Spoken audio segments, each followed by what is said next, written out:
There's a story about a boy and an old emperor. The emperor is Hadrian, ruler of the entire Roman world, a man with nothing left to be impressed by.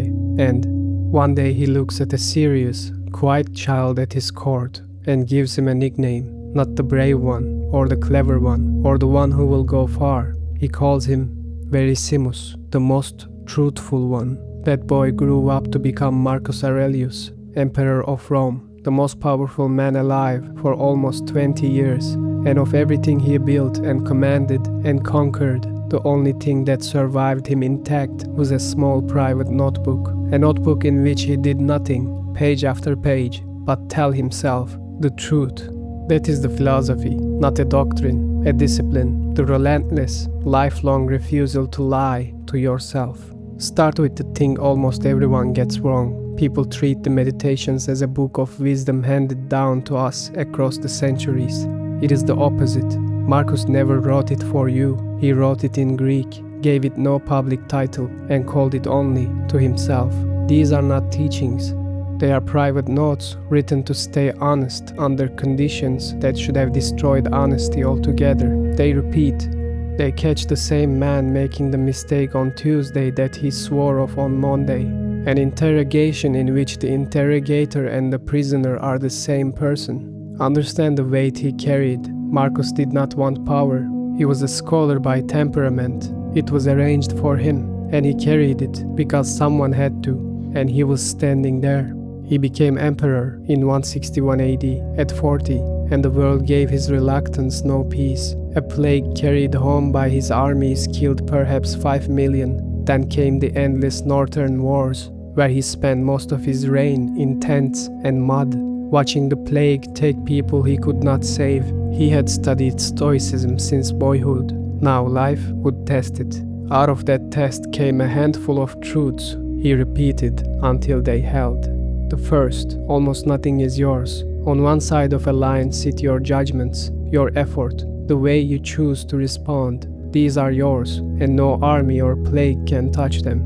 On the other side sits everything else, your body, your wealth, whether the people you love stay alive, whether your plans succeed. Marcus ruled the world and knew that almost none of the outcomes were his. He would act wisely. He could not make the plague stop. You have power over your mind, he wrote, not outside events. The man who stakes his peace on what he cannot control has signed up for a war he is guaranteed to lose. Move your sense of success to the one place it is possible.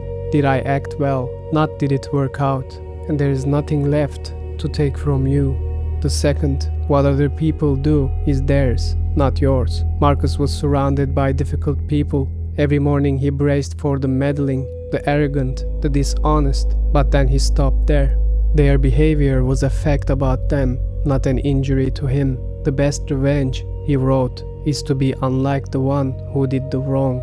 The moment you let someone's cruelty change who you are, you hand them a victory they never had to fight for. The third, the things you chase are borrowed. In the middle of the northern wars, with the treasury drained, Marcus needed money, and rather than crush his provinces with taxes, he had the imperial treasures carried into the Forum of Trajan and auctioned in public.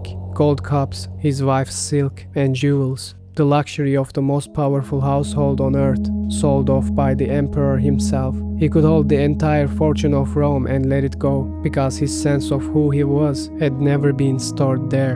The man who owned by his possessions is not rich. He is a servant with nicer chains. The fourth, you are going to die, and that is a gift. Marcus thought about death constantly, not as morbid obsession, but as the most clarifying tool a human being has. Hold your own ending honestly in front of you, and the things that felt unbearable this morning shrink to their true size.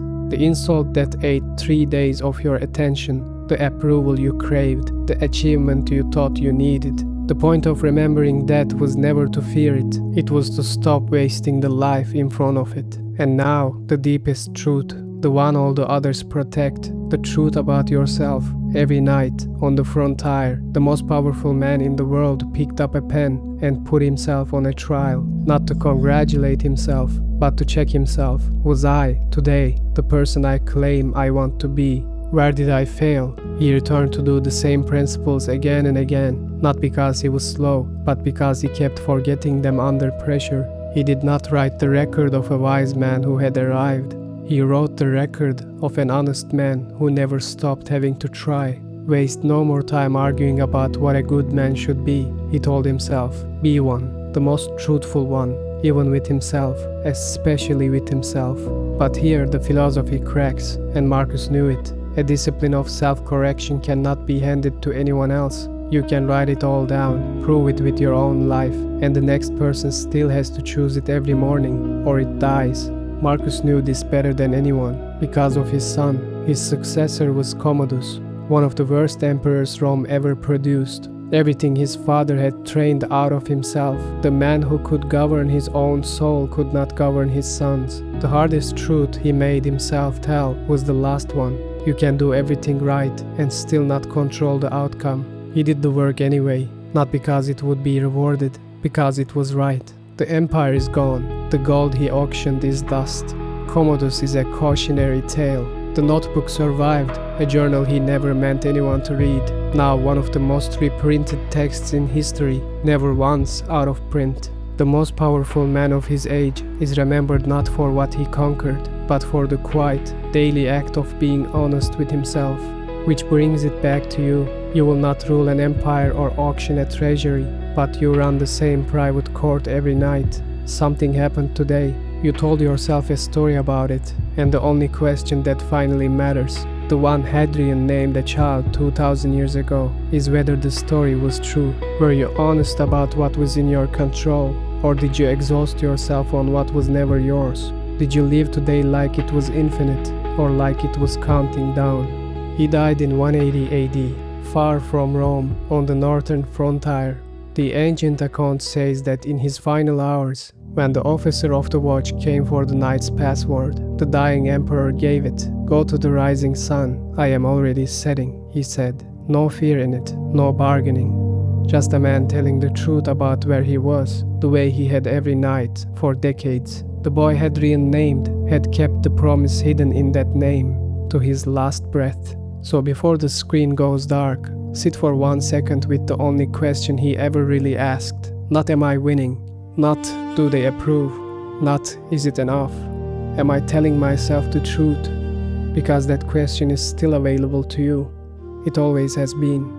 And everything that mattered about Marcus Aurelius began the moment he decided to answer it honestly, and then got up the next morning and answered it again.